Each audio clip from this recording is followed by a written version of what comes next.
बिस्मिल्लाहिर्रहमानिर्रहीम। ये खपलू के राजा का महल है, which is now converted into a hotel and it is being run by Aga Khan Foundation under Serena's sponsorship.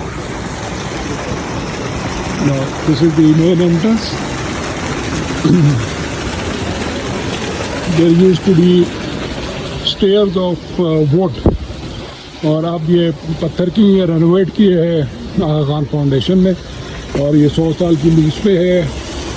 Serena hotel की chain जो करीम आगा खान की है, ये इसके जो आपको सामने बिल्डिंग नज़र आ रही है, जो उसके मुख्तलिफ विंग्स पे वो सामने इसकी एंट्रेंस थी। और आप अगर देखें गौर से तो ये नॉर्मल से छोटे दरवाजे, और ये अब आप एंटर हो गए, सामने राजा बैठा करता था। और यहाँ से भी एंटर होने के लिए आपको झुक के गुजरना पड़ता है। वजह ये थी कि जब आप जो भी राजा से मिलने के लिए आए, वो राजा के सामने झुक के आए। ये इसके मुख्तलिफ कमरे हैं जिसमें गोदाम थे, कुछ लेडीज रूम थे। सर बचा के सर यहाँ से झुक के गुजरना पड़ता है क्योंकि ये नैरो और अनकंफर्टेबल सीढ़ी है। आप ये देखें कि इसके जो दरवाजे हैं बहुत छोटे हैं। मैं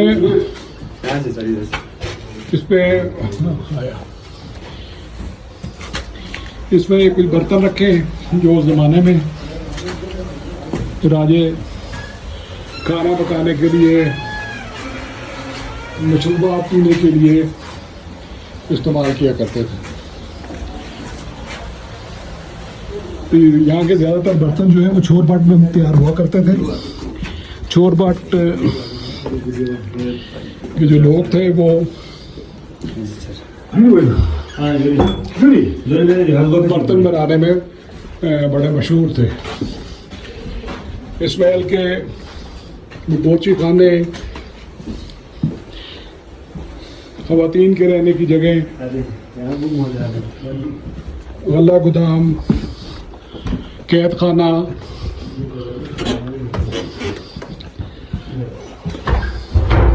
और बेडरूम्स वगैरह शामिल थे। यहाँ की टॉप की तरफ हम जा रहे हैं, इस फोर्ट की। ये बेसिकली महल कम फोर्ट था। और यहाँ पे ये देख रहे हैं कि ये रूम्स हैं जो अब यहाँ पे आने वालों को वो यहाँ पे रिहाइश भी रख सकते हैं। और जब आप टॉप पे जाएंगे, हम अगर जा सके, नजर आते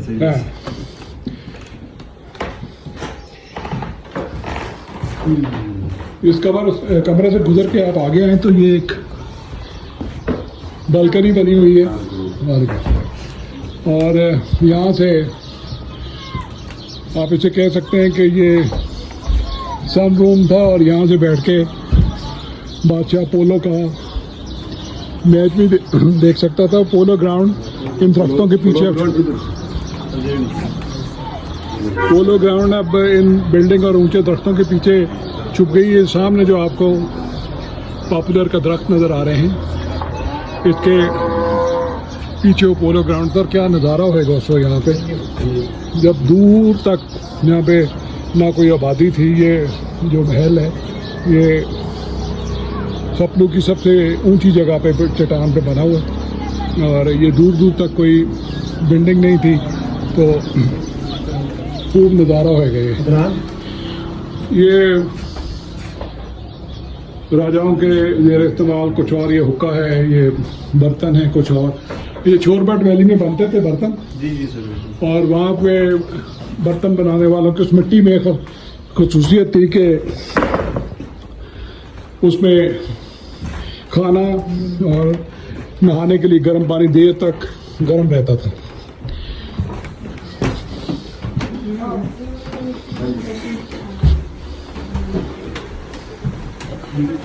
ये वही बालकनी है जी। अब हम उसी जगह पे एंटर हुए हैं जो आपको मैंने दिखाया था फ्रंट से, कि ये इस महल का फ्रंट है और ये भी एक किस्म का सनरूम है।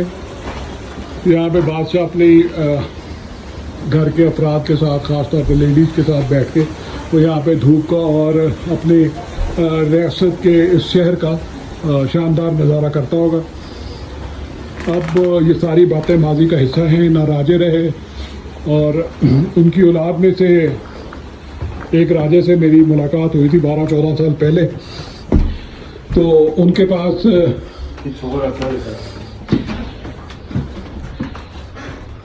बड़े कमरे पे ये चुंको रफासल ये बोर्ड इसका ये बड़ा कमरा है। यहाँ पे आप तो ये टीवी लॉन्च समझ लें। और मैं आपसे कह रहा था, ना वो राजे रहे ना उनकी राया रही। और जब इन्होंने प्रिंस करीम आगा खान के हाथ ये बेचा था, तो जो शिगर के राजा थे उन्होंने अच्छी डील की थी। उन्होंने अपने लिए एक नया घर बनवाया था और साथ में उन्होंने कुछ रकम भी ली थी। लेकिन ये जो राजे थे, इन्होंने इनके पास अपने आबाओ अजदाद की निशानियों में से सिर्फ एक पुराने ज़माने की बंदूक रह गई, जिसकी कहानी मैंने अपनी किताब जहान संग में बताई भी है। तो ये था जी ये खपलू फोर्ट का विजिट। आई होप कि आपको ये बच्चा है जी, ये टूरिस्ट पुलिस में है खपलू की, और ये बच्चा भी टूरिस्ट पुलिस का है। इन्होंने हमें ये महल की सैर कराई है, लेकिन इनकी इन्फॉर्मेशन मेरे से कम है। तो मैंने कहूँगा कुछ दिनों के लिए मेरी शागिर्दी करें, ताकि इस किले के हवाले से और खपलू की दूसरी बातों के हवाले से इनकी इन्फॉर्मेशन बेहतर हो जाए। अच्छे टूरिस्ट की यही निशानी है, जब वो वहाँ पे जाए तो उस इलाके की सारी मालूमात उसके पास हों, ताकि वो अपना इल्म को आने वाले लोगों के लिए, इन बच्चों के लिए वो मुंतकिल कर सकें। So hope to see you tomorrow in Hoshe Valley. So till then, goodbye.